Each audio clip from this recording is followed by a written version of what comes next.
지난 주말 뉴욕 증시는 연방준비제도 이사회의 재할인율 깜짝 인상에도 불구하고 조기 금리 인상 가능성이 희박하다는 분석이 부각돼 상승했습니다. 다우는 10포인트가량 올라 1400선을 넘겼고 주간 단위로도 3% 올랐습니다. 이에 앞서 유럽 증시도 일제히 상승 마감했습니다. 미 연준의 재할인율 인상이 경기 회복에 대한 자신감을 반영한 것이라는 재해석이 나왔기 때문입니다. 영국과 프랑스는 나란히 0.6% 올랐고 독일도 0.7%의 상승률을 기록했습니다. 유가도 연준의 재할인율 인상이 경기 회복에 대한 자신감의 표현이라는 분석이 부각되며 상승했습니다. 3월 인도분 WTI는 0.9% 올라 배럴당 79달러 91센트에 마쳤습니다. 지난해 9월 말 현재 민간 기업의 부채가 1,500조를 넘어서 1년 전보다 5.6% 늘었습니다. 환율이 내려가고 정부의 보호 조치도 점차 해제되고 있는 상황에서 한은의 기준금리가 올라가기 시작하면 적지 않은 기업들이 이자 부담으로 타격을 입을 것으로 보입니다. 안녕하십니까. 이슈의 마켓의 최혜린입니다. 미국 연준의 재할인율 인상 충격은 지난주 금요일 아시아 증시에만 있었던 것 같습니다. 주말에 열린 유럽 증시와 뉴욕 증시는 모두 닷새 연속, 나흘 연속 랠리를 보이는 것으로 드러났는데요. 미국의 재할인율 인상이 경기 자신감으로 재해석됐기 때문입니다. 보다 자세한 글로벌 증시 전문가와 함께 알아보죠. 메가마이다스 투자자문에서 강효섭 과장 나오셨습니다. 안녕하세요. 안녕하십니까. 네, 재할인율 인상 충격이 뉴욕과 유럽 증시는 없었네요. 네. 일단 이제 목요일 시장 마감한 다음에 FRB가 이제 예상치 못하게 재할인율 인상 발표를 해가지고 장중에는 이제 하락세를 보였지만은 소비자 물가 지표가 이제 예상치를 하회하면서 이제 출구 전략이란 유동성 축소에 대한 우려감을 덜어냈고요. 또 이제 각종 이제 연준 총재라든지 전문가들이 통화 정책의 긴축을 요구하는 것은 아니다. 또 이제 재할인율 인상이 금리 인상으로 연결되는 시간이 필요하다라는 의견을 내놨고 또 유명 애널리스트 리차드 보브가 재할인율 인상 여파로 하락한 상업은행 주식은 오히려 매수할 때다라고 주장하면서 금융주가 강세를 나타냈습니다. 네. 또 이제 정유 서비스 업종 역시 강세를 나타냈는데 달러가 초반에는 이제 초강세로 출발했다가 CPI 지표가 예상치를 하회하면서 계속적으로 상승세를 축소하였고요. 그에 따라서 이제 유가랑 상품들이 이제 약세 출발한 다음에 상승 반전하면서 또 이제 가솔린 공급 우려가 있었기 때문에 같이 이제 상승 반전하면서 정유 서비스 업종 역시 강세로 보였습니다. 네. 자, 일단은 미국 증시가 출발은 그렇게 강하지 못했었습니다. 약세로 출발했습니다. 왜냐하면 미 연준의 이 재할인율 인상이 예상보다는 좀 빨랐다라는 시장 분위기가 있었기 때문인데요. 결국엔 뉴욕 지수가 모두 다 3대 지수 상승 마감을 했었고 연준의 재할인율 인상에 대해서도 새로운 해석들이 부각됐다고요. 네, 일단 이제 재할인율의 인상의 의미와 효과가 이제 다시 한번 부각이 됐는데 네. 경기 회복이 아직 가시화되지 않았으면서 인플레 우려가 높지 않은 현 시점에서 재할인율 인상을 한 것은 이제 시장이 절대 예측하지 못했던 그런 상황이었고 이것은 이제 경기 회복에 대한 어떤 자신감하고 상품 가격 상승에서 나타나는 이제 장기적인 인플레이션 기대를 제거하기 위한 효과다. 이런 해석이 나타났습니다. 예. 또 이제 실제적으로 재할인율 인상이 출구 전략의 한 방편인 것은 확실하고요. 네. 이번 재할인율 인상으로 실제로 근데 시장에 영향을 미칠 수 있느냐, 이제 그거는 어렵다 이렇게 생각이 듭니다. 예. 미국 금융기관이 중앙은행으로부터 차입한 금액이 157억 달러고요. 그래서 이걸로 인해서는 은행의 조달 금리가 실제로 높아지는데 영향은 상당히 미미한 수준이고, 중앙은행이 예치한 금액이 11조 달러 이상이기 때문에 만약에 이제 경기 회복이 가시화돼도 은행에서 이제 기업이나 가게에 대출을 해줄 시에 자금이 충분한 상황입니다. 그래서 실제로 의미 있는 출구 전략이 가시화되려면 이제 인플레이션을 야기할 수 있는 이 11조 달러에 달하는 이 지급 준비금을 회수하는 전략이 나와야 될 것이고요. 네. 또 이제 연준 총재들이 이제 발언을 했는데 로카르트 아틀랜타 연준 총재하고 네. 윌리엄 더들리 뉴욕 연준 총재, 제임스 벌라드 세인트루이스 연준 총재 등이 재할인율은 이제 긴축 신호가 아니다라고 거듭 강조하는 모습을 보이면서 시장에는 이렇게 미미한 효과를 나타냈습니다. 네, 그래요. 재할인율이 이제 그동안 취해졌던 여러 가지 비상 조치들을 정상화시키는 과정일 뿐 긴축, 그러니까 통화 정책에 어떤 변화를 주는 것은 아니다라는 연준의 메시지가 여러 연방은행 총재들의 입을 또 빌어서 전해지면서 공감대가 많이 좀 형성이 된 것이 장을 상승으로 이끈 큰 원인이었던 것 같습니다. 그럼에도 불구하고 시장에서는 일단 연준이 이 재할인율을 정상화를 지금 시키고 있는 과정이기 때문에 이 다음에는 뭔가 또 그 다음 단계 어떤 출구 전략으로 좀 더 속도를 붙이지 않겠느냐라는 우려가 있거든요. 향후 전망은 어떻게 하시는지요? 네, 일단 이제 유동성 프로그램들이 비상조치 일원으로 많이 이제 가동을 했었는데 네. 올해 2월, 3월을 기점으로 모두 종료가 됩니다. 그래서 이제 이 유동성 프로그램들이 종료가 됐고 재할인율까지 인상되는 상황이기 때문에 올해 안에 금리 인상이 될 거라는 의견이 이제 증가하고 있습니다. 실제로 선물 시장에서는 금리가 약 50bp 정도 인상될 것이라고 예상을 하고 있고요. 하지만 이제 우리가 과거를 통해서 미래를 한번 이제 유추해보는 노력을 해보면, 일단 미래 자료부터 보시면 2010년 2월 달에 FRB가 향후 3년간 경제 전망을 냈는데, 네. 연간으로 GDP가 3-4% 성장하고, 실업률은 이제 2010년이 기점이고, 3년 후에는 7% 수준으로 하향될 것이고, 인플레이션은 연율 1% 수준에서 안정될 것이다, 이렇게 예상을 하고 있습니다. 그래서. 네. 근데 이제 이제까지 과거의 이제 FRB 행태를 보면은 금리 인상은 항상 실업률의 1년에서 1년 6개월 정도 후행성을 띠고 있습니다. 그래서 예. 지속적인 금리 인상이 가능하려면은 실업률이 하락 반전한 다음에 12개월이나 18개월 정도 경과를 해야 된다. 예. 그렇다면 이제 상징적인 금리 인상은 2010년 내에 단행될 수 있겠지만은 네. 금리가 지속적으로 인상되는 그런 시점은 FRB의 경제 전망을 토대로 보자면 2011년 중반에나 가능할 것이다, 이렇게 예상이 됩니다. 이것도 네. 이제 매우 낙관적인 FRB의 경제 전망이 실현되었을 경우나 가능한 것으로 이렇게 보여집니다.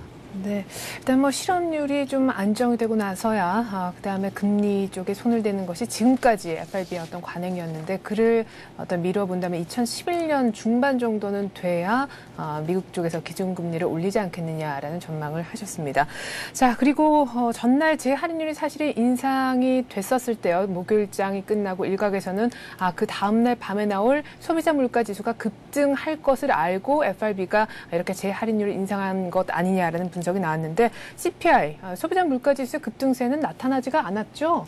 네, 소비자 물가지수가 이제 0.2% 상승을 기록하면서 예상치 0.3%를 하회했고요. 또 이제 에너지 가격하고 식품 가격을 제외한 이제 근원 소비자 물가지수가 0.1% 오히려 하락하면서 이게 이제 2차 석유 파동이 진정되고 물가가 하락세를 기록했던 1982년 이래 처음으로 하락을 보였습니다.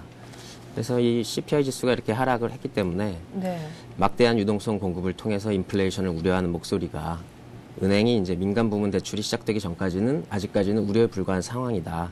이런 것을 확인할 수 있는 그런 결과로 나타났습니다.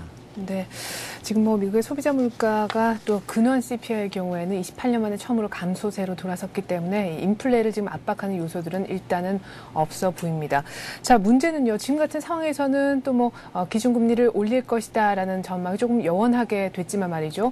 소비자 물가지수는 예상보다 모두 다 낮게 나왔지만 이전에 발표됐던 생산자 물가지수, 그러니까 PPI의 경우에는 지금 연일 기준 거의 5% 수준에 육박하고 있습니다. 결과적으로 지금 소비자 물가지수는 낮지만 생산자 물가지수가 높기 때문에 이것이 결국 소비자 물가지수로 전이가 된다면 향후 물가 자체가 좀 오를 가능성도 없지 않아 있을 것 같은데요. 네, 이제 PPI 지수에 대한 우려감이 좀 있습니다. 근데 PPI 지수가 높게 나왔고 CPI 지수가 낮게 나와서 결국에는 그게 전이 된다. 이런 우려가 물론 존재하고요. 네. 하지만 이제 PPI 지수가 CPI 지수로 전이가 되려면 미국의 소비 지표가 계속적으로 살아나는 모습이 되어야 되고 미국의 이제 소비자들이 어느 정도 안정이 돼서 네. 그 지갑을 열 수 있을 때 PPI 이제 물가를 올릴 수 있지. 그 지금 상황에서는 CPI 지수가 올라가는 것은 아직은 좀 시기상조다. 경기 회복이 먼저 되고 그 다음에 이제 걱정해도 될 그런 얘기가 아닌가 이렇게 생각이 듭니다. 네, 알겠습니다. 계속해서 또 소비 심리 관련 지표들 나오는 것들을 좀 잘 챙겨봐야 되는 이유인 것도 같습니다. 자, 어쨌거나 출구 전략에 대한 속도가 조금 더 빨라지고 있다는 느낌을 시장에 퍼져 있는 상황에서 말이죠. 앞으로 이 유동성 자체, 사실상 증시를 밀어 올려줬던 아주 중대한 요인이었는데 유동성이 좀 빨리 들어가는 거 아니냐. 그렇다면 증시에는 좀 악재로 앞으로 작용하지 않겠느냐라는 분석도 있는데 거기에 대해서는 어떤 의견 갖고 계신지요? 일단 이제 주식시장이 이제 미국의 양적 완화 같은 프로그램들이 종료되면서 유동성 랠리가 끝날 것이다 하는 우려가 있습니다. 그래서 실제로 이제 아까도 말씀하셨듯이 리만 브라더스 파산으로 인한 다음에 그 다음에 유동성 공급을 통해서 유동성 랠리가 나타나고 있는 현 상황이었고요. 네. 그다음에 현재는 지금 향후 경기 회복에 대한 불신 등이 나타나면서 단기 조정이 나타나고 있는 상황입니다. 근데 당초에 이제 실적 없이 어떤 유동성으로만 리만 붕괴 전의 지수인 다우 12,000선을 회복하기는 저는 어렵다고 생각을 했고요. 네. 그래서 이제 중요한 거는 이제 현재 미국 은행들이 국채에 대한 투자가 사상 최고치를 기록하고 있습니다. 이게 이제 14억 불인데, 일단 미국 은행들이 어떤 특징이 뭐냐면 국제 투자로 수익을 확보한 다음에는 민간 대출을 확대하면서 조금 위험을 가져가는 그런 경향이 있습니다. 그래서 민간 대출을 확대하기 전, 그러니까 주가가 조정을 하고 있는 지금 상황을 기회로 삼아가지고 저가 매수에 나서야 하는 상황이고요. 네. 매번 제가 말씀드리는 것처럼 이머징 증시에서는 그 기회가 더 많을 것이다 이렇게 예상이 됩니다. 네, 알겠습니다. 이렇게 해서 조만간에 민간 대출을 또 확대하기 시작하면 그때부터 증시가 갈 테니까 지금 약간의 그 직전 상황으로 숨을 고르고 있는 정도로 보여진다라는 전망이셨습니다. 자, 한편 유럽 증시도 올랐죠. 벌써 닷새째 랠리를 보인 셈인데 유럽 증시 마감도 좀 전해주시죠. 네, 영국 지수가 이제 0.62% 상승했고요. 독일이 0.73%, 프랑스가 0.58% 상승했습니다. 개장 초반에는 이제 재할인율 인상 조치로 인한 하락에서 이제 미국의 소비자 물가지수 발표 이후 역시 같이 상승 반전을 했고요. 네. 네, 특히 또 이제 그리스의 재정 적자 우려가 상당폭 완화되면서 그리스 지수가 2.4% 상승한 것이 이제 특징적이라고 할 수 있습니다. 그래서 유럽 다우존스 스톡스 지수, 그러니까 범유럽 지수죠. 이것이 네. 이제 이번 주에 3.9% 오르면서 7개월 만에 상승폭이 최대치를 기록했습니다. 네.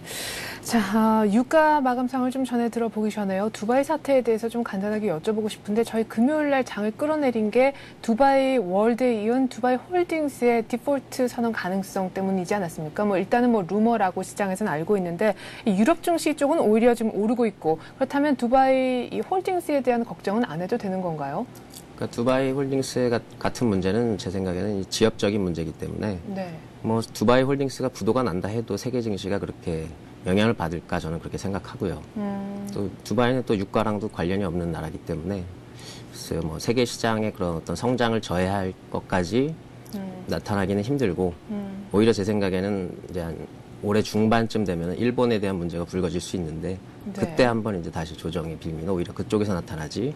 두바이 쪽은 저는 그렇게 지역적인 문제다 이렇게 생각하고 있습니다. 네, 자 올해 중반쯤 일본이 오히려 큰 세계 시장에 안 좋은 변수로 작용할 것이다라고 말씀하셨는데 이유가 궁금하네요.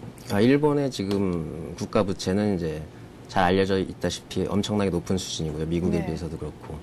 그래서 일본이 지금 디플레이션 상황인데 일본이 지금 국채 이자 비용만 지금 감당하기 어렵습니다. 근데 만약에 이제 향후에 경기가 살아나고 인플레이션이 도래가 되면은 일본의 이제 국채 금리도 상승을 할 것 같은데 네. 그렇다면 일본이 이제 국채 이자 비용을 얼마나 내야 할 것인가. 그것은 우리가 아직 상상해 보기는 어렵지만 일본에게는 상당히 큰 짐이 될 것이다. 네. 이런 것들을 이제 시장에서 아마 눈치채게 될 것이다. 근데 아직까지는 먼 얘기죠. 지금은 네. 한 뭐 올해 중반이나 돼서야 걱정해도 될 것 같고요. 네. 잘 알겠습니다. 자, 그리고 유가 마감 사안도 궁금한데 유가가 오르고 또 오르더니 이제는 배럴당 $80에 육박했더라고요. 네, 유가가 하락 출발했지만은 이제 CPI 발표 직후에 출구 전략에 대한 우려 완화, 그다음에 프랑스 정유업체 토탈사가 이제 노사 분규를 했는데 이제 이것 때문에 가솔린 공급 우려가 된다. 그다음에 이란의 핵 개발 움직임, 또 나이지리아의 정세가 불안하다. 이래가지고 상승 전환한 다음에 상승폭을 확대했습니다. 그러면서 또 이제 금리 인상이 달러 가치 상승으로 이어져서 상품 가격이 약세를 띌 것이라는 당초 우려에서 예. 금리 인상이 경제가 성장으로 이어지는 신호고 향후에 원유 소비가 늘어날 것이라고 예상하는 쪽이 많아지면서 원유는 주간으로는 7% 이상 상승하는 강세를 나타냈고요. 네. 금값과 달러도 소폭 상승하는 그런 걸로 마감을 했습니다. 네. 자, 뉴욕 증시가 나흘 연속 올랐습니다. 대통령의 날로 휴장한 것을 제외하면은 지난 한 주 개장을 한 나흘간 했었는데요. 한 주 내내 주가가 올랐다. 이렇게 볼 수가 있겠습니다. 뭐 올 들어 정말 아주 기분 좋은 한 주를 보낸 뉴욕 증시였는데 과연 이번 주에도 이러한 상승세가 지속이 될 수 있을지 궁금합니다. 지표들 챙겨보면서 또 예상치까지 한번 전해 들어보죠. 네, 이번 주에 경제지표 발표할 것은 이제 소비자 신뢰지수하고 또 이제 미시간 소비자 심리지수 이런 소비 지표들이 발표가 되고요. 네. 뭐 혼조세가 예상이 되고 또 이제 주택 지표들도 발표가 되는데 주택 지표는 미미하지만 지속적인 반등세를 이어갈 것으로 이제 예상이 됩니다. 그리고 이제 아직까지는 이제 재고가 부족하기 때문에 제조 지표는 계속 개선이 예상되는데 이제 내구재 주문에서 그 결과를 알아볼 수 있고요. 네. 또 이제 버냉키 의장의 발언이 세 차례 예정되어 있습니다. 네. 일단 첫 번째는 추가 부양책 발표이고 두세 번째는 상원 하원에서 발표를 하는데 네. 시장에서 어느 정도 예상하는 부분이기 때문에 어떤 컨센서스와 다른 발언이 없는 이상 증시의 모멘텀으로 작용하기는 어렵다 이렇게 생각이 듭니다. 네, 이게 바로 그 폭설 때문에 좀 연기됐던 바로 그 부분인 것 같은데 일단 뭐 서면 답변에서 어느 정도 아웃라인이 나온 상황이고요. 지금 재할인율 인상 관련해서 또 후속 코멘트까지 내놓은 상황이라서 더 크게 어떤 추가적인 내용이 나올 것 같진 않습니다. 한편 기업들의 실적 발표도 계속 이어질 텐데요. 월마트가 좀 안 좋았던 그 부진한 실적들을 향후 나올 소매업체들, 유통업체들의 실적이 좀 커버를 해줄 수 있을지가 관건입니다. 실적 스케줄도 한번 알아보죠. 네, 22일 날은 이제 백화점 노스스트롬이 발표를 하고요. 23일 날은 이제 유통업체 홈디포 타겟, 그다음에 백화점업체인 메이시스. 24일 날 이제 역시 유통업체인 달러트리가 발표하는데 이런 유통 백화점 업체들이 할인점 백화점 업체들의 실적에서 과연 이제 미국의 소매 판매가 어느 정도 늘어날 것이냐. 월마트는 안 좋았지만 다른 쪽에서 어느 정도 뭐 커버가 될 것이냐. 일단 뭐 컨센서스가 낮아져 있는 상황이기 때문에 많이 걱정하실 필요는 없을 것 같고요. 네. 이제 주택건설업체 톨브라더스하고 자동차 부품업체 마그나까지 실적 발표를 이번 주에 하고 있습니다. 근데 발표 기업의 80%가 예상치를 상회했기 때문에 뭐 일단은 긍정적인 마인드로 시장을 바라보셔도 될 것 같습니다. 네, 이번 주 뭐 소비 그리고 주택 경기를 심도 있게 알아볼 수 있을 것 같습니다. 메가바이다스 투자자문 강효섭 과장과 함께했습니다. 과장님 말씀 잘 들었습니다. 감사합니다.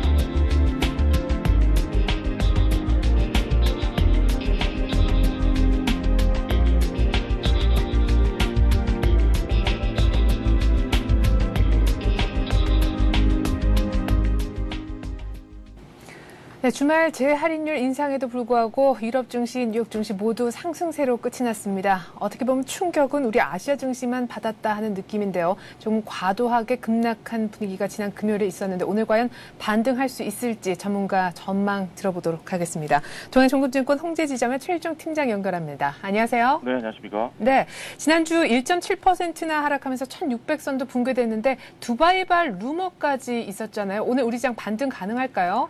네, 그렇습니다. 뭐 상당히 상황 자체가 좀 안 좋은 상황으로 지금 가고 있습니다. 저번 주말 우리 국내 증시 장중 나스닥 선물의 하락과 함께 장중 나온 루머, 두바이발 루머죠. 이러한 것으로 인해서 급속도로 선물의 방향성에 노출이 되면서 변동성 확대되는 증시 수급적 체력의 한계점을 현저히 나타내는 그러한 모습을 보여줬습니다. 전반적으로 증시의 체력이 고갈된 상태에서 서로 눈치만 보는 시점에서의 루머 확산은 감기가 폐렴으로 확산되는 듯한 그런 모습을 보여줄 수 있는 위험한 상황이다라고 할 수 있겠습니다. 우리 종합지수 결국은 1600선 지지에 실패하면서 힘없이 1593포인트로 다소 큰 폭 하락을 하면서 마감을 했습니다. 외국인들 수급적으로 매수의 모습을 보여줬었고요. 기관 또한 순매수 흐름을 보여줬습니다. 다만 선물 쪽에서의 투기적인 매매로 인해 우리 종합지수의 무력함을 다시 보여줬었고요. 꼬리가 몸통을 흔드는 전형적인 웹도덕 현상을 나타냈다 이렇게 볼 수 있겠습니다. 미국 증시는 이제 금요일 FRB 재할인율 인상에 대한 우려감과는 다소 동떨어지면서 우리 증시에서 우려했던 급락의 분위기는 없었고요. 오히려 강보합세의 흐름을 보여줬다라는 것은 각국에서 펼쳐지고 있는 출구 전략에 대한 민감성을 나타내고 있다라고 볼 수 있겠습니다.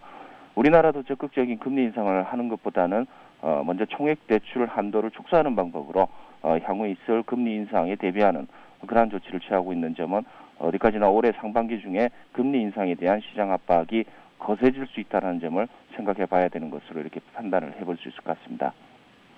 이러한 부분에 있어서 중요한 것은 현재의 증시 수준과 전체 기업들의 이익 규모, 경제 수준 등을 총체적으로 판단했을 때 어떠한 시점에 도래했는지를 살펴봐야 될 것인데요. 먼저 사이클을 유동성 장세, 실적 장세, 역금융 장세와 역실적 장세로 구분했을 때 최근 바닥에서 상승하는 상황에서는 정부의 재정 확대로 인한 경기 진작 시기인 유동성 장세가 진행이 됐었고요. 어느 정도 회복한 이후에는 기업들의 재고 조정과 실적에 대한 터닝이 실질적으로 가시화되면서 실적 장세가 나타내고 기업들은 실적 장세에서의 투자를 확대하면서 더욱더 이익을 확대시키는 국면이 현 국면이다라고 판단해 볼 수 있을 것 같습니다. 다시 말씀드리면 실적 장세의 최고봉으로 향하고 있다라고 판단해 볼 수 있을 것 같고요. 지수상으로도 현 국면을 어느 정도 고점 부위다라고 판단해도 되는 구간이 아닌가 이렇게 생각해 볼 수 있을 것 같습니다. 하락에 대한 하방 경직성 여전히 강하다라고 이런 부분을 근거로 말씀을 드릴 수 있겠습니다만은 최근 외국인들의 현물 매수세 확대 그러한 시장의 실적을 믿는다라는 의미로 받아들여진다 이러면 어느 정도 그 하방 경직성은 확보가 된 것으로 이렇게 판단해 볼 수 있을 것 같습니다. 다만 이제 선물 시장의 변동성 확대는 향후 있을 3월 만기의 부담감과 중국에서 있을 이제 그 전국 인민대표회의죠. 3월 5일 날 예정이 돼 있는데 이러한 부분이 이제 그 위안화 절상 문제와 이제 곁들여지면서 중국의 이제 출구 전략 본격적으로 이제 논의가 될 것으로 이렇게 판단이 되는 만큼 3월 만기에 대한 부담감 우리나라의 그 파생 쪽이죠. 그리고 3월 금통의 변수 이러한 부분이 이제 계속해서 시장을 좀 억누르는 하나의 악재로 반영이 될 것으로 이렇게 보고 있습니다. 결국 여전히 우리 증시에는 추세적인 상승과 하락보다는 이제 그 일정한 박스권에서 움직일 것으로 이렇게 예상을 해봐야 되는데요. 이러한 박스권 흐름 역시 1580선에서 1650선까지 구간이다라고 1차적으로 정리를 해볼 수 있겠습니다. 아울러 오늘 핵심 변수는 역시 선물 시장에서의 방향성일 것이고요. 나아가 중국 증시의 방향성에 따라서 우리 증시의 심리적인 부분이 좌우된다라는 점을 생각하면 중국의 방향성도 영향을 미치는 요인이다라고 오늘 변수를 정리해 보도록 하겠습니다. 네, 뉴욕과 유럽이 오른 거 보니까 미국의 재할인율 인상이 더 어떤 추가적인 여파로 작용을 할 것 같진 않고 또 두바이발 루머니까요. 또 뭐 루머가 이틀간 영향을 주겠습니까? 문제는 말씀하신 것처럼 중국이 될 텐데 중국장이 오르냐 떨어지느냐에 따라서 전략도 좀 바뀔 것 같네요. 네, 그렇습니다. 종합지수가 금요일 루머와 심리적인 문제 그리고 선물 옵션 시장에서의 투기적인 거래로 인해서 1600선 주요 지지 라인이 따른 현재의 증시 체력이 얼마나 좋지 않은지를 이제 반증하는 부분이라고 할 수 있는데 종목별로 업종별로 이렇게 봤을 때 최근에 종합지수 조정 시 낙폭이 큰 폭으로 나왔던 종목들이 많았습니다. 실제로 최근 언론에서도 낙폭 과대 종목을 저점 매수할 것으로 이제 이렇게 권하고 있는 그런 상황인데요. 그러나 이러한 부분에 있어서도 이미 한 박자 늦은 전략이 될 수 있다는 점에서 저점 매수 신중히 해야 될 필요가 있겠다는 판단입니다.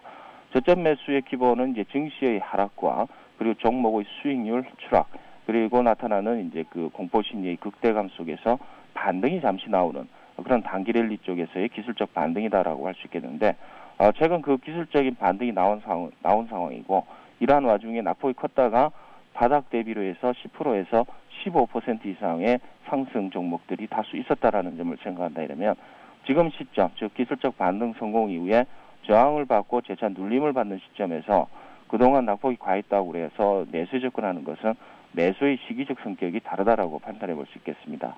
결국 오늘의 투자 전략은 중국 증시를 보고 결정하자 이렇게 말씀드릴 수 있을 것 같은데 중국이 그동안 쉬면서 글로벌에서는 각종 이슈가 많이 터져 나왔습니다. 이러한 것들을 이제 중국이 어떻게 반응을 보일 것인지에 따라서 국내 투자 심리가 상당히 바뀔 것으로 이렇게 보고 있고요. 10시 30분 정도에 이제 중국 증시가 개장이 되는데 중국 증시가 만약에 이러한 부분을 다 반영을 시키면서 조정이 깊어진다면 일단 매수 유보를 하시고 일부 현금화 전략을 이제 취하시는 게 좋을 것 같고요. 중국 상승이 이제 나타나는 그런 흐름이 나오게 되면은 매도를 일단 유보를 하시고 매수를 통한 단기 트레이딩을 한번 노려보는 게 좋은 전략이 아닌가 이렇게 판단해 볼 수 있을 것 같습니다. 네, 중국 증시 오르면 단기 트레이딩 전략이 좀 유효할 것 같고 그때 잠깐 매수를 좀 해봐도 괜찮을 것 같다 말씀하셨는데요. 낙폭 과대주는 조금 조심해야 될 시점이고 그렇다면 오늘 같은 날 엣지 종목으로 어떤 종목을 꼽으실지 궁금하는데요. 네, 그렇습니다. 계속해서 나오는 테마 자체는 이제 전기전자라든가 자동차 테마 그리고 정부 정책에 대한 이제 테마 이러한 쪽의 그 상승 탄력이 상당히 좀 좋습니다. 이런 부분 봤을 때 하방 경직성은 어느 정도 확보됐다라고 볼 수 있겠는데 먼저 이제 글로비스를 먼저 말씀을 드릴 수 있을 것 같습니다. 글로비스 같은 경우는 자동차 완성업체들이 상승할 때 본 종목은 하락을 했다라는 거죠. 수급적인 측면에서 최근에 외국인들 2일 연속 순매수하는 흐름에 좀 주목을 해야 될 것 같고요. 재료적인 측면에서는 여전히 뭐 도요다의 리콜 조치 그리고 전기차까지의 광범위한 리콜 조치는 현대차와 기아차의 점유율 개선으로 이어진다라고 봤을 때 이 회사의 그 해외 쪽 물류를 담당하고 있는 글로비스 상대적인 강세를 기대해봐도 되지 않느냐라고 볼 수 있겠습니다. 실적적인 측면에서도 일본 자동차 부진 속에서 1분기 실적 등 우리나라 국내 완성체 업체들의 우호적인 실적 흐름이 나타날 것으로 이렇게 판단을 해본다 이러면 최근 자동차 주가들 평균 10% 정도의 상승 흐름이 나타났는데 당사는 오히려 하락했다는 점은 어느 정도 메리트가 있다라고 볼 수 있겠습니다. 기술적인 분석상으로 한번 보시게 되면요. 87,000원대의 그 저점 부위가 나온 이후에 기술적 반등에 어느 정도 성공하는 모습을 보이고 있는 그런 상황 아닌가 이렇게 볼 수 있겠습니다만은 1차적으로 지금 종가상으로 이제 201선 부근까지 지금 와 있는 그런 상황이다라고 볼 수 있겠습니다. 87,000원대 저점 이후에 기술적 반등이 나타나고 있는 상황에서 21선 부근까지의 눌림목 형성이 가능하다라고 봤을 때 84,000원 정도 부근에서는 매수 접근이 충분히 가능한 시점이 아닌가 이렇게 볼 수 있겠습니다. 그래서 N자형 패턴으로 어느 정도 지지받고 다시 재차 상승하는 그런 모습을 봤을 때 충분히 11만 원까지의 목표 구간을 설정해 볼 수 있겠다라는 판단이고요. 손절가는 이러한 부분이 모두 무너지는 구간이 될 것 같습니다. 9만 2천 원 정도 수준에서는 일단 손절하는 걸로 이렇게 전략을 제시해 드리겠습니다. 네, 잘 들었습니다. 동해종금증권 홍제지점 최일종 팀장이었습니다. 고맙습니다. 감사합니다.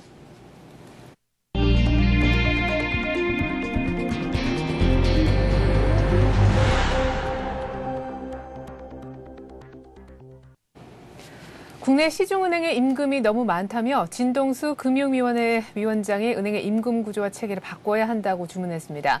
단순히 절대적인 임금 수준을 지목한 것이 아니라고 하는데요. 금융당국의 수장이 은행권의 고임금 문제를 정면으로 지적함에 따라 은행권의 향후 임금 체계 변화가 예상됩니다. 우리 금융의 민영화 속도가 더 빨라질 것 같습니다. 예금보험공사가 이달 말까지 우리금융 소수지분의 절반가량을 추가 매각키로 한 가운데 소수지분 매각에 걸리는 시간을 단축할 수 있는 자사주 매입을 시장 상황에 맞춰 허용할 것임을 시사했기 때문입니다.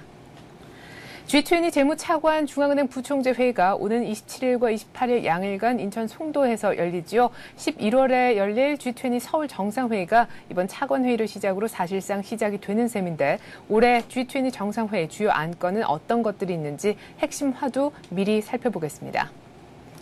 그동안 100% 적용됐던 서울 지역의 대규모 택지개발 지역 우선 공급 비율이 절반인 50%로 줄어듭니다. 또 신혼부부 특별공급에 임신 중인 부부까지 포함된다는데요. 내일부터 시행되는 새 주택공급 규칙, 무엇이 달라졌는지 정리해보겠습니다. GS칼텍스가 방글라데시의 가스정 개발 지분을 확보하고 개발에도 참여키로 했습니다.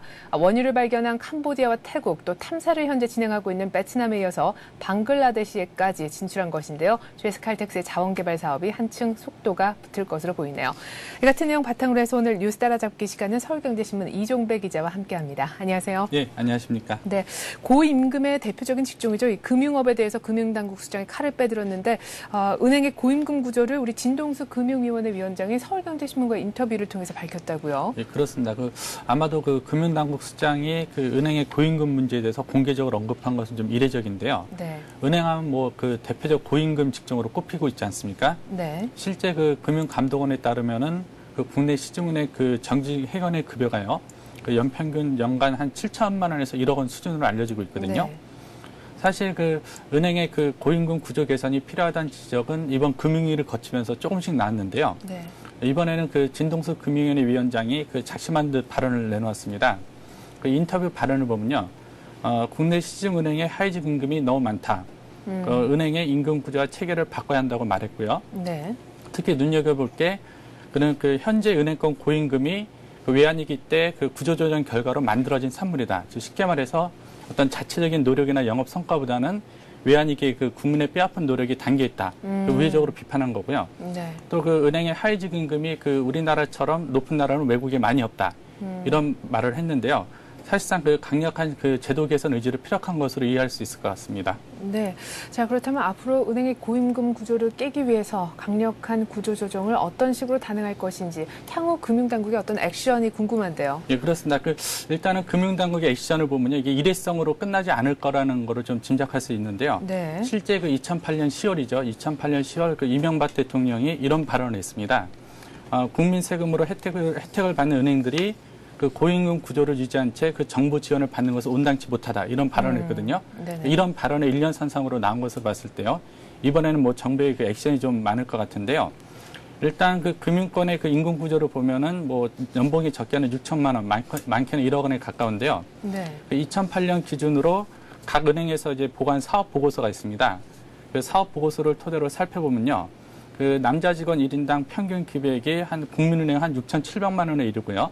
네. 우리은행도 한 6,800만 원. 네, 외환은행이 많네요. 그렇죠. 예. 그 하나와 기업은행은 각 7천만 원, 7,900만 원이고요. 외환은행의 경우 지적하신 대로 한 9,800만 1억 원 가까운데요. 사실상 뭐 그 외국계 은행으로 상당히 고임금 구조를 유지하고 있는데요. 네. 현재 그 금융당국이 그 고임금 구조를 바꾸기 위해서 고려하고 있는 것은 현재 은행이 그 단일 직군제로 되어 있습니다. 네. 그 단일 직군제로 되어 있다 보니까 여러 직원들이 고임금을 받게 되는데요. 이 단일 직군제를 폐지하고 뭐 전문직과 행정직, 판매직 등 그 다양한 직군을 나누게 되는 거거든요. 네. 그 단일 직군제 보니까 똑같은 급여를 받다 보니까요. 그 직군을 그 세분화해서 급여를 차등하자 이런 안을 갖고 있는 것 같은데요. 네. 현재 은행들은 뭐 은행들 입장에서는 당연히 좀 반발이 있을 것 같고요. 그 과연 그 정부가 그 은행의 고임금 구조 개선 정책을 어떻게 강력하게 끌고 가느냐도 앞으로 관심사가 될 것 같습니다. 네. 자, 계속해서 금융권 소식을 좀 더 보기로 하죠. 현재 민영화가 추진 중인 우리금융 소식인데요. 지금 자사주 매입이 곧 이루어질 것이다라는 얘기가 들리네요. 예, 그렇습니다만 뭐 시청자 여러분들 잘 아실 텐데 그 우리금융 같은 건 지금 민영화가 추진 중에 있고요. 네. 또 정부가 우리금융 민영화를 통해서 우리금융 대형화 유도를 하고 있지 않습니까? 네. 근데 현재 그 예보의 한 고위 관계자 발언인데요. 그 우리금융의 그 자사주 매입에 대해서 시장 상황을 지켜보면서 탄력적으로 그 검토할 거다 이런 발언을 했거든요. 사실상 그 허용하겠다 이런 의미로 좀 해석이 되고 있고요. 네. 시기는 그 3월 이후에 가능할 것이다 이런 발언을 내놨습니다. 현재 그 우리금융은 그 예보에 그 보유지분 가운데 그 8% 가량을 자사주 형태로 인수하는 아이디어를 낸 상태거든요. 네. 그 이변에는 그 소수지분을 미리 매입을 해서 그 소수지분 매각에 따른 시간을 줄여보자. 한마디로 네. 그 민영화를 앞당기자 이런 보관이 담겨 있는데요. 아마도 그 우리은행의 그 자사주 매입이 그 예정대로 이루어질 경우에요. 네. 그 우리은행의 그 민영화 속도도 빨라지면서 그 금융권의 전반적인 M&A도 또 다시 한번 불을 붙을 것 같습니다. 네. 자, 오늘 26일, 27일 인천에서 이제 사실 G20 하반기 정상회의에 어떤 서막이 오른다라고도 볼 수 있습니다. 이번 G20 정상회의에 어떤 또 안건들이 있을지도 궁금한데요. 네. 어쨌든 이번 주에 있을 것이죠. 인천에서 있을 중앙은행 그리고 재무차관 회의 얘기부터 좀 전해주시죠. 네, 그렇습니다. 일단은 그 주요 20개국 정상회의 의장국으로 주재하는 첫 회의가 열리는데요. 네. 그 첫 회의가 그 오는 27일, 28일 그 인천 송도에서 열립니다. 뭐 참석자들은 G20 재무차관하고 중앙은행 부총재들이 참석을 하게 되는데요. 네. 이로써 그 오늘 11월 열리는 그 G20 그 서울 정상회의가 이번 차관회의 시작으로 스타트됐다 이렇게 좀 네. 평가할 수 있을 것 같은데요. 일단은 뭐 주요 일정을 보면은 일단 송도에서 열리는 차관회의 이후에요. 네. 또 4월 23일에는 그 미국 워싱턴에서 그 G20 그 재무장관하고 중앙은행 총재 회의가 열립니다. 또 6월에는 그 부산에서 그 재무장관하고 중앙은행 총재회의가 열리고요. 그리고 그 3주 뒤면 캐나다에서 그 G20 그 상반기 정상회의가 열리게 되는데요. 네. 일단 그 상반기 정상회의 이후 그 여름휴가를 보내고 9월에 이제 광주광역시에서 그 다시 그 재무차관 회의가 열리고요. 네. 이후 그 10월 그 미국 워싱턴에서 그 재무장관 회의가 열리게 됩니다. 네. 또 10월에 경주에서 다시 한번 재무장관들이 모여서 의제를 조율하고요. 네. 11월 11일 이제 그 서울 코엑스에서 그 대망의 그 G20 그 서울 정상회의가 열리게 됩니다. 네. 자, G20 뭐 이번에 한국의 어떤 위상을 제고할 수 있는 더할 나위 없이 좋은 기회다라는 분석들이 있는데요. 그렇다면 올해 G20 정상회의, 저희 화면에서 좀 전에 보신 맨 끝에 위치한 그 회의에서는 어떤 내용들이 다루어질지가 궁금합니다. 분야별로 좀 정리를 해주시죠. 네, 그렇습니다. 그 사실 올해 그 G20 정상회의는 금융 외환, 거시정책 이렇게 세 파트로 나눠서 그 주요 의제를 살펴볼 수 있을 것 같은데요. 네. 그 올해 그 논의되는 결과에 따라서 그 향후 국제사회가 그 제도 개선에 나설 가능성이 크거든요. 네. 그러니까 하나의 그 새로운 패러다임이 국제사회의 새로운 패러다임을 제시하는 해인 것 같은데요. 일단 그 대략적 주제를 보면은 금융에서는 그 규제 강화에 대한 논의가 그 본격적으로 이루어질 것 같습니다. 네. 뭐 세부적으로는 뭐 금융권의 건전성 규제 강화, 금융사 보수 규제 강화, 대형 금융회사 규제, 또 장애 파상 상품 규제 등이 있고요. 네. 또 외환 부분에서는 이제 국제적인 그 외환 안정망 구축이 핫 이슈로 부상할 것 같은데요. 그 현재 그 외환 시장 안정을 위해서 그 또 하나의 국제기구를 만들자 이런 안도 나오고 있는 상태입니다. 네. 뭐 이제 거시경제 측면에서는 글로벌 무역 그 불균형 해소 방안하고 그 출구 전략 등을 포함한 정책 공조 네. 이런 것들이 핫 이슈가 될 것 같습니다. 네. 자, 그리고 바로 내일부터죠. 새로운 주택 공급 규칙이 이제 시행이 됩니다. 그래서 여러분들이 좀 잘 아셔야 될 것 같아서 미리 좀 전해드릴 필요가 있겠는데요. 일단 뱃속에 있는 태아도 좀 아이로 좀 규정을 하는 것 같고요. 서울에 그렇습니다. 대한 어떤 예. 우선 공급 비율도 좀 바뀌는 것 같은데 100% 우선 공급에서 후퇴했다면서요? 예, 그렇습니다. 일단은 그 주택 공급에 관한 규칙이 23일부터 시행되거든요. 네. 23일 그 입주자 모집 공고를 내는 주택부부터 적용되는데요. 아마도 그 첫째는 그 위례 신도시가 될 것 같습니다. 네. 일단 지적하신 대로 그 세부적으로 보면 이제 지역 우선 공급 비율이 좀 많이 달라지는데요. 네. 수도권에서 66만 평방미터 이상의 그 대형 공동 택지 한해서요. 그 지역 우선 공급 비율이 현재는 서울 100%, 그 인천 경기 30% 등으로 나눠져 있거든요. 네. 이것이 그 해당 시군 30%, 해당 광역시 20%, 수도권 50% 등으로 바뀝니다. 네. 그러니까 그 거주자라도 1순위로서 서울 아파트를 청약할 수 있다는 의미고요. 그렇죠. 예. 아울러 그 신혼부부 특별 공급은 그 지금까지 이제 자녀가 있는 가구만 청약할 수 있었는데요. 그 23일부터는 그 임신 중인 부부도 청약할 수 있게 됩니다. 그래서 뭐 임신 또는 유자녀 가구로 그 결혼 3년 내 부부는 1순위, 결혼 4, 5년에는 2순위 자격이 지어지고요. 네. 그 공급받을 수 있는 주택 면적도 그 전용 면적 60평방미터 이하에서 그 85평방미터 이하로 그 확대가 되고요. 또 그 공공주택의 우선 공급과 특별 공급이 그 특별 공급으로 통합 운영되면서요. 그 노부모 특별 공급 물량이 기존 10%에서 5%로 줄어가지고요. 그 전체 그 특별 공급 물량이 70에서 65% 낮춰지게 됩니다. 네. 또 그 민영주택의 신혼부부 특별 공급도 그 종전 그 30%에서 10%로 축소되고요. 또 그 생애 최초 주택 그 구입이 있지 않습니까? 네. 그 생애 최초 주택 소득 요건도 현재 근로자 평균 80%에서 근로자 평균 100%로 바뀌고요. 지방에서 공급되는 그 민영주택 1순위 요건이 있는데요. 네. 지방에서 공급되는 민영주택 1순위 요건이 현재는 그 청약통장 가입 후 2년인데요. 네. 앞으로는 6개월로 바뀌게 됩니다. 네, 그렇군요. 자, 이렇게 해서 주택 청약제도 개선되는 주요 내용들을 한번 정리를 해봤습니다. 자, 이번에는 산업계 소식을 좀 들어볼 텐데요. 먼저 우리나라 회사 얘기를 먼저 해보고요. 그 다음에 시간이 허락한다면 토요타 얘기도 한번 해보도록 하겠습니다. 우리 GS 칼텍스가 방글라데시 가스전 개발에 참여했다고 하는데 지분 한 45%를 이미 확보했다면서요? 네, 그렇습니다. 그 GS 칼텍스가 그 방글라데시에 있는 그 육상 탕사 광고죠. 그 네. 블록 7이라고 하는데요. 블록 7 개발에 그 45%의 지분을 확보해서 참여하게 됐습니다. 블록 7 지분은 그동안 쉐브론이 90%를 갖고 있었고요. 네. 방글라데시 그 국영 가스개발공사가 10%를 소유하고 있었는데요. 이번에 그 GS 칼텍스가 그 세븐으로부터 그 45% 지분을 인수하는 방식으로 해서 참여하게 됐는데요. 뭐 GS 칼텍스는 이에 따라서 뭐 태국하고 이제 캄보디아, 베트남에서 탐사를 진행 중에 있거든요. 네. 이어서 이번에 그 방글라데시까지 진출하게 됐는데요. 아마도 그 블록 7 광고는 이미 그 다수의 그 가스전이 발견돼 있어가지고요. 그 유전 발견 가능성이 매우 높은 지역으로 알려지고 있습니다. 일단은 그 GS 칼텍스 계획으로는 올 하반기부터 그 블록 7 탐사에 그 본격적인 시출할 계획으로 알려지고 있습니다. 네. 자, GS 칼텍스 방글라데시 가스전 개발 참여 소식. 오늘 또 주가에는 어떤 영향을 줄지 궁금하네요. 자, 다음은 도요타 사태 얘기인데요. 도요타 사태가 터진 지, 그러니까 대규모 리콜 얘기가 나온 지가 거의 한 달 가까이가 돼가는 것 같습니다. 이런 가운데 드디어 도요타가 자존심을 꺾었다는 소식인데 미국에서 대규모 파격 할인 판매를 시작했다면서요. 예, 그렇습니다. 그 20일이면 지적하신 대로 거의 한 달이 되는데요. 예. 그 미국 특파원이 이제 현지를 가봤는데요. 그 현지 분위기를 보니까 도요타가 뭐 최근에 $3,000까지도 그 차값을 깎아주는 그런 뭐 파격적인 할인 행사를 하고 있다고 합니다. 실제 그 도요타는 이제 판매량이 뚝 떨어지자요. 그 이달 초부터 뭐 전례 없는 그 60개월 무이자 할인 판매 카드를 꺼내 들어서 그 공격적인 판촉에 나서고 있는데요. 이 가운데 그 눈길을 끄는 것이 그 도요타 리콜 사태로 가장 공격적인 마케팅을 펼치는 게 닛산입니다. 그 네. 르노 닛산이죠. 네. 르노에 인쇄된 닛산인데요. 닛산의 경우 뭐 그 대부분의 차종에 대해서 무이자 할부 판매에 돌입하면서 그 도요타를 위협하고 있는데요. 네. 이제 키포인트는 이제 그 도요타 그 아키오 사장이 미 청문회에 출석할 예정이지 않습니까? 네.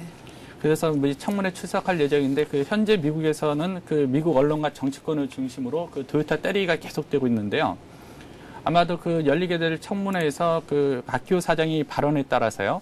그 도요타 사태가 장기화되느냐 아니면 또 어느 정도 마무리되느냐가 좀 결정이 될 것 같습니다. 네. 그렇군요. 자, 도요타 사장이 의회, 그러니까 미국 청문회에 참석을 한다, 안 한다, 지금 공방이 많은데요. 그렇죠. 지금 일단은 진실 선서를 받아낸다, 미국 의회에서는 그런 얘기를 하고 있습니다. 다시금 또 번복이 됐다가 하고 있는데 출석을 하는지 안 하는지는 이런 분위기로 봤을 때 그날 가봐야 알 수 있을 것 같습니다. 아마 그게 양국 간의 그 자존심이 걸려 있다 보니까요. 네. 예, 상당히 그 민감한 이슈로 지금 나타나고 있을 것 같습니다. 네, 예. 그렇군요. 자, 끝으로 이번 주 주요 일정도 좀 챙겨봐야겠는데 앞서서 이번 주 주말이죠. 27일, 28일에는 인천 송도에서 G20 관련 회의가 있다고 하셨었잖아요. 네, 나머지 일정들은 어떻게 되나요? 네, 그렇습니다. 그 나머지 주요 일정을 보면요. 그 이번 주에는 그 국세수지 동향이 좀 발표가 돼 있고요. 네. 또 통계청에서 그 2009년 그 출생 통계 그 잠정 결과가 예정돼 있는데요. 일단은 그 일자별로 주요 일정을 보면요. 그 22일에는 그 농림수산부 주관으로요. 21세기 국가 식량 안보 정책 수립을 위한 토론회가 예정돼 있습니다. 여기서 그 곡물 자급률이라든지 식량 자급률 수치가 공개가 될 것 같고요. 또 23일에는 그 한국은행에서 그 2010년 2월 그 소비자 동향 조사 결과를 내놓을 예정이고요. 또 23일에는 국회에서 그 공정거래법 공청회가 있을 예정입니다. 또 24일에는 그 금융감독원에서 그 올 1월 말 국내은행의 그 대출채권 연체율 현황을 공개하고요. 네. 같은 날이죠. 같은 날 24일에는 그 통계청에서 2009년 그 출생통계 잠정 결과를 내놓게 되는데요. 예. 이건 저출산 문제가 핫 이슈로 부상하지 않습니까? 네. 한국의 그 저출산 현황을 그 살펴볼 수 있는 지표가 될 것 같고요. 또 25일에는 그 한국은행에서 그 올 1월 중 국세수지 동향을 내놓고요. 또 2010년 2월 기업경기 조사 결과를 공개합니다. 네, 잘 들었습니다. 서울경제신문 이종배 기자와 함께해봤습니다. 수고 많으셨습니다. 예, 감사합니다.